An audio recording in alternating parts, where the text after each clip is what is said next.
Is your Uber Eats order stuck in limbo because of a pesky payment problem?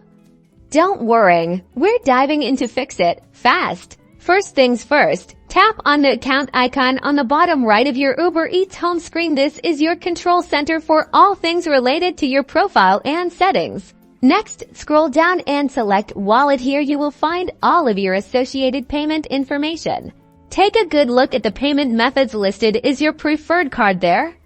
Is it up to date with the correct expiration date and CVV code?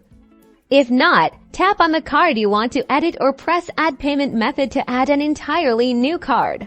Double check the expiration date is correct, the right CVV number is entered, and ensure that the billing address matches what your bank has on file. Even a small typo can cause a payment to fail.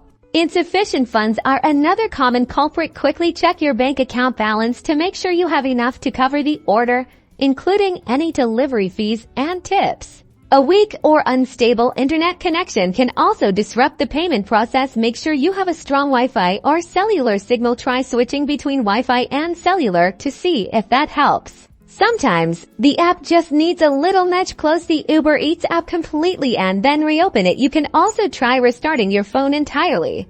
If you've tried all of these steps and you're still having trouble, it's time to contact Uber Eats support directly. You can find their contact information in the help section of the app. Hopefully this fixes your payment problem and you're enjoying your meal soon.